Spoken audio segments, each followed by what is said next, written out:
शाहपुरा के इतिहास को दो भागों में बांटा जा सकता है। पहला रियासत काल का इतिहास और दूसरा स्वतंत्र भारत का इतिहास। आज शाहपुरा स्थापना दिवस है। मैं आप सबको बधाई देता हूं और इस अवसर पर रियासत काल से अब तक के इतिहास की संक्षिप्त जानकारी मैं आपको दे रहा हूं। और इसका एक छोटा सा लेख है जिसका शीर्षक मैंने लिखा है शाहपुरा स्थापना से लेकर अब तक। इसका शीर्षक है शाहपुरा स्थापना से लेकर अब तक। शाहपुरा की स्थापना आज से 394 वर्ष पूर्व महाराज सुजान सिंह के द्वारा 14 दिसंबर 1631 को की गई। रियासत काल में स्थापित इस नगर का सुसंगठित नियोजन किया गया। पश्चिम दिशा में विशाल तालाब जिसके मध्य में दो सुंदर वाटिकाएं हैं और यह चारों ओर से सुदृढ़ परकोटे से आबद्ध है।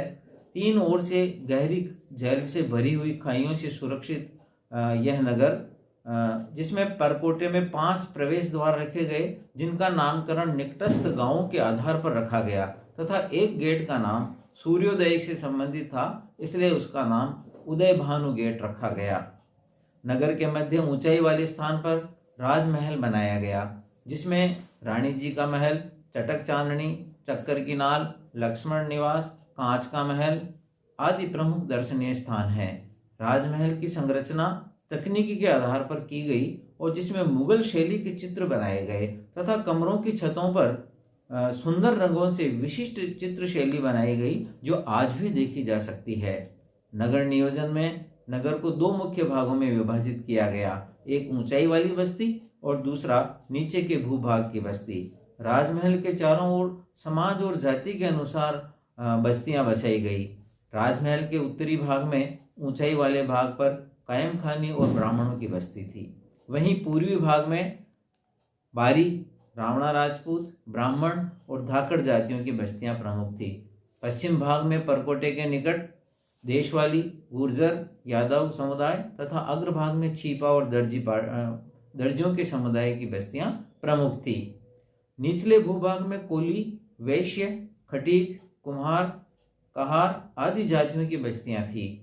नगर के पूर्व से पश्चिम तथा उत्तर से दक्षिण की समस्त सड़कें एक दूसरे को काटती हुई नगर के मध्य बालाजी की छतरी पर आकर मिलती थी। तालाब भरने के बाद जल निकासी का प्रबंध इस प्रकार किया गया कि कभी भी बाढ़ की स्थिति नहीं बनती थी। सर्वप्रथम तहनाल गेट पर चादर चलती, पानी खाइयों में गिरता।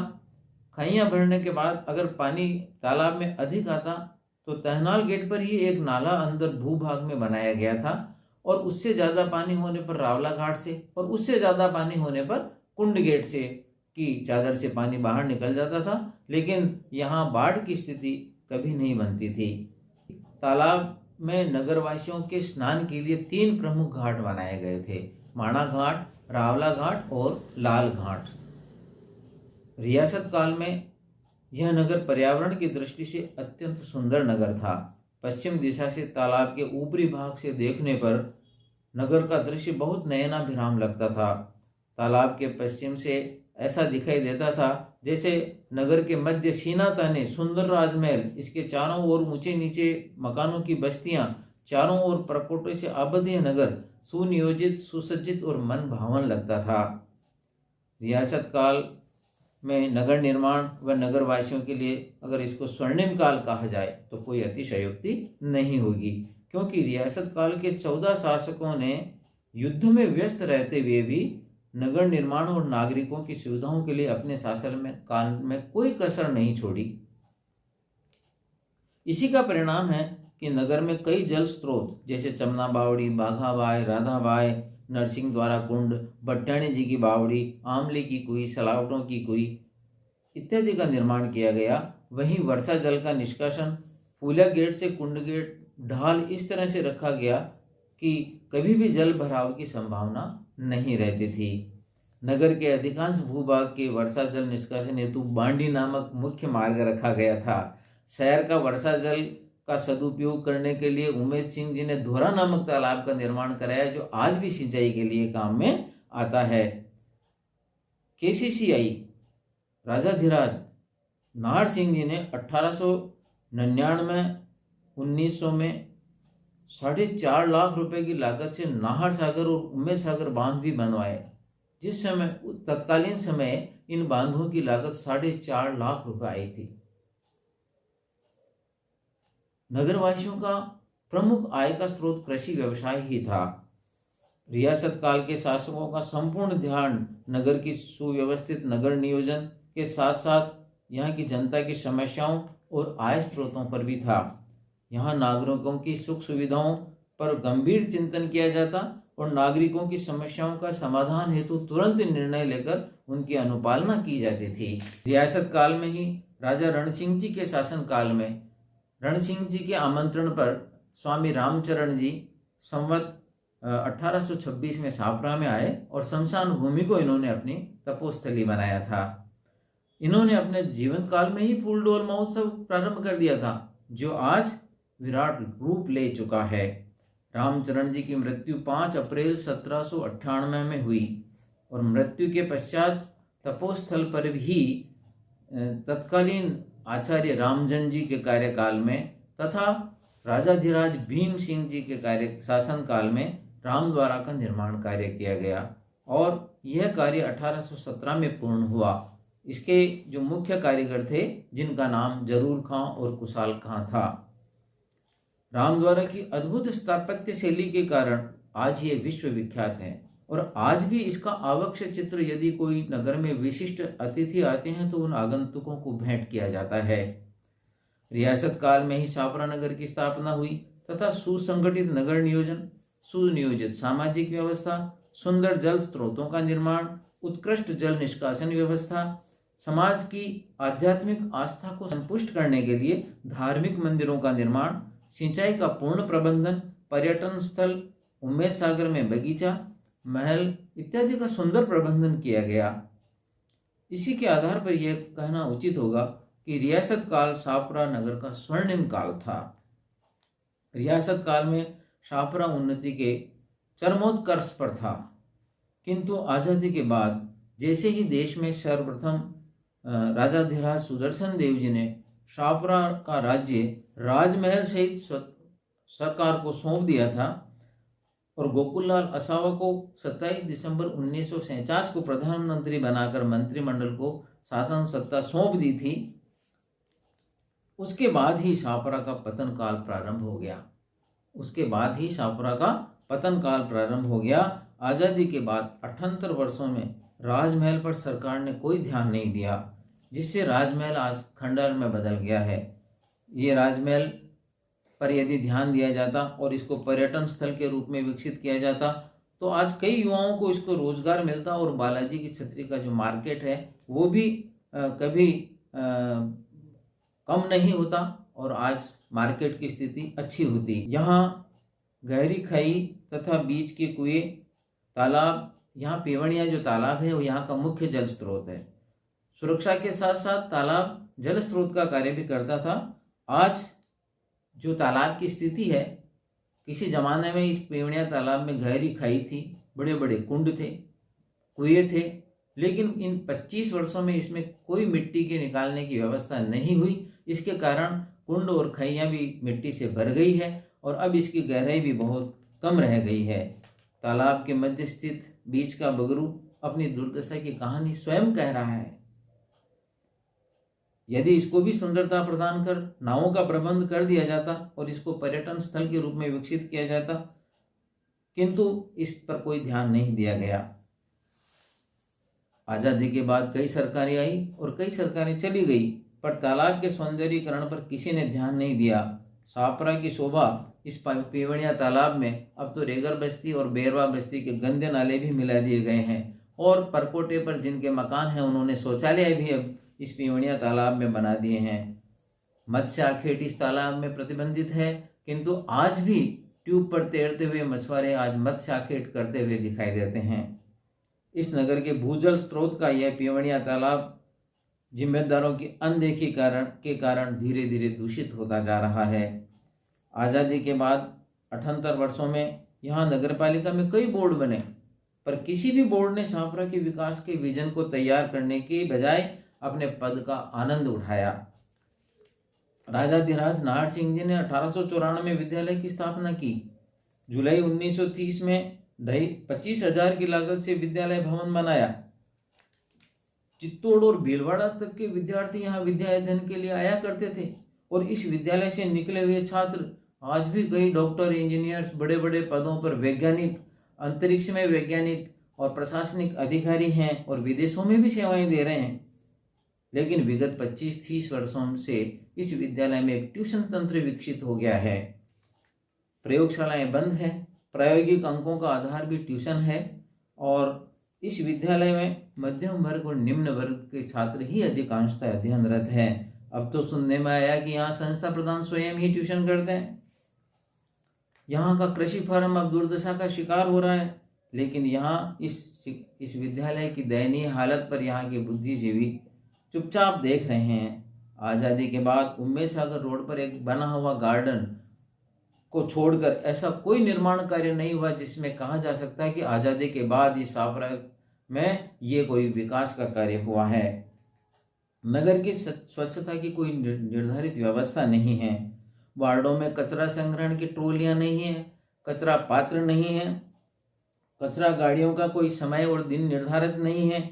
नई कॉलोनियों में पानी निष्कासन की कोई व्यवस्था नहीं है। नालियां जो बनी है न तो इनकी गुणवत्ता है न इनका ढलान सही है। सारा खाली प्लाटों में पानी भरता है जहां मच्छर और गंदगी होते रहते हैं। नालियों और नालों में कीचड़ भरा है। नगर के चारों ओर कचरा गाड़ियां कहीं भी जाकर सड़क पर कचरा डाल देती है।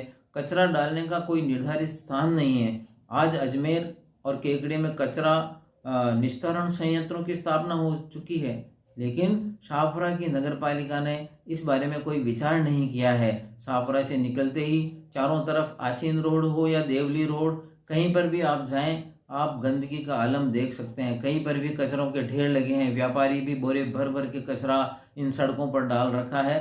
बाहर से आने वाला हो या यहाँ से बाहर जाने वाला, वहाँ ये कचरा ही उनका स्वागत करता है। परकोटा ढहने के बाद बारिश में बाढ़ जैसे हालत प्रतिवर्ष उत्पन्न हो जाते हैं। नगर पालिका तत्कालीन पानी निष्कासन की व्यवस्था तो करती है, लेकिन यहाँ बाढ़ से बचने के लिए कोई स्थायी योजना बनाने की स्थिति में नहीं है, न ही इस पर कोई विचार किया गया है। 78 वर्षों में जो नगर पालिका के बोर्ड बने हैं उनमें अधिकांश समय पालिका अध्यक्ष अपनी कुर्सी बजाने में लगाते हैं और जो वार्डों से चयनित जनप्रतिनिधि हैं उनको खुश रखने के लिए उनका 5 वर्ष बीत जाता है। जो जनप्रतिनिधि वार्ड से चयनित होते हैं उनमें 4-5 वार्ड मेंबर्स को छोड़कर शेष अधिकांशतः तो जीतने के बाद ऐसा कहते हैं कि हमारा वार्डों में जीतने के बाद क्या काम है। कुछ अपना काम निकाल कर चुप हो जाते हैं और कुछ अपना संबंध नगर पालिका में ठेका व्यवस्था से जोड़ लेते हैं और ठेका स्वयं प्राप्त करते हैं।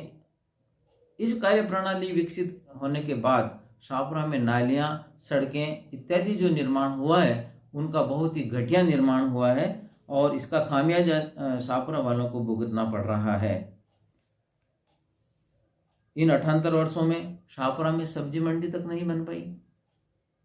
बेचारे किसान जो सब्जी लेकर बेचने आते हैं, छोटा मोटा कार्यक्रम का आयोजन होता है, तुरंत इनको उठाकर यहाँ से भगा दिया जाता है। सब्जी मंडी में पशुओं के ऐसा आलम है कि पशु विचरते रहते हैं और थोड़ी सी नज़र चूकी और माल यारों का, चाहे सब्जी विक्रेता हो चाहे सब्जी खरीदने वाला, थोड़ा सा भी चूक जाए तो गाय और जो बैल हैं उनसे सब्जी छीन लेते हैं। और यहाँ सब्जी मंडी की स्थिति अब तक कोई स्थायी सब्जी मंडी के बारे में यहाँ की नगर पालिका ने या यहाँ के जो जिम्मेदार हैं उन्होंने कभी भी इसके बारे में नहीं सोचा है।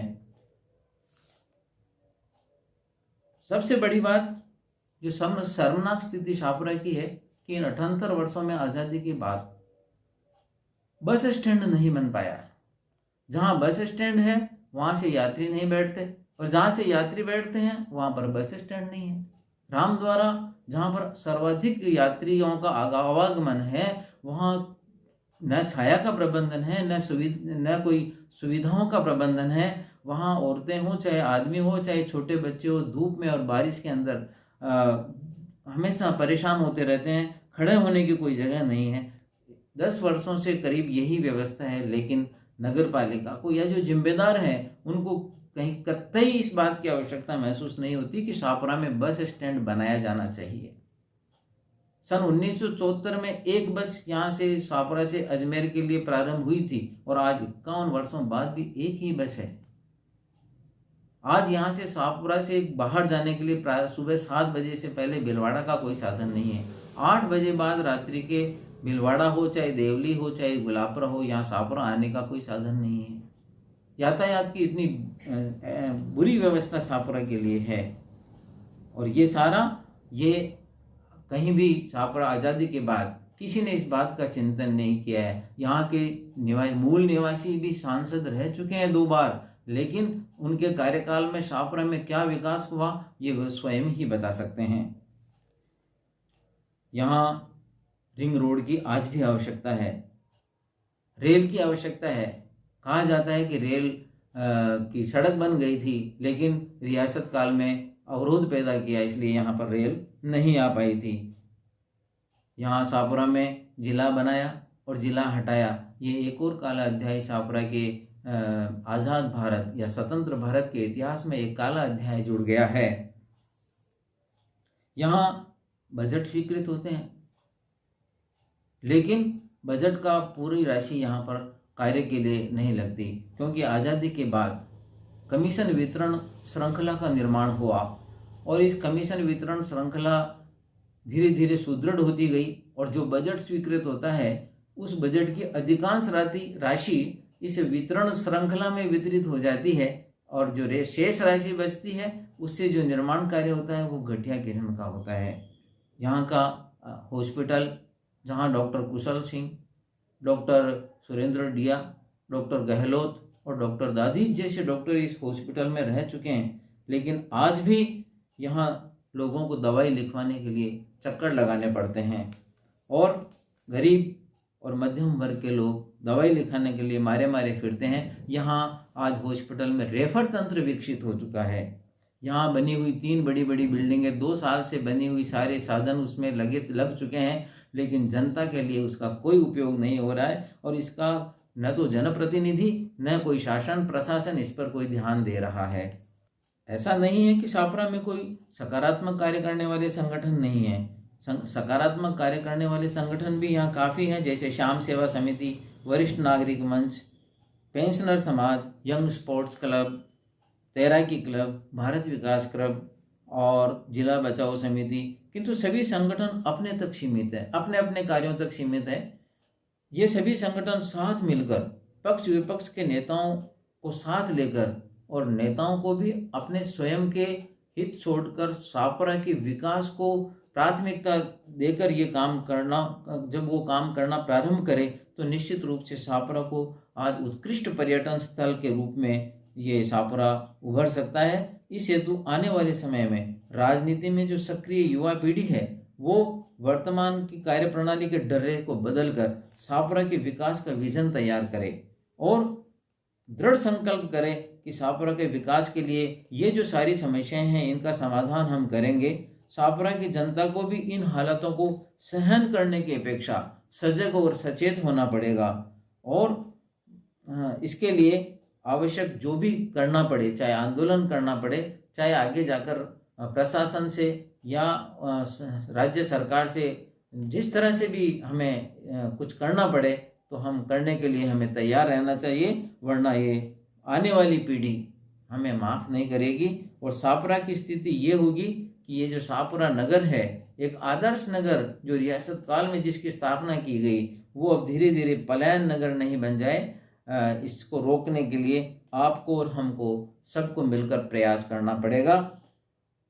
मैथिली शरण गुप्त जो राष्ट्र कवि हुए हैं, उन्होंने एक पंक्ति लिखी थी जो हमारे इस शाहपुरा के लिए सार्थक लग रही है।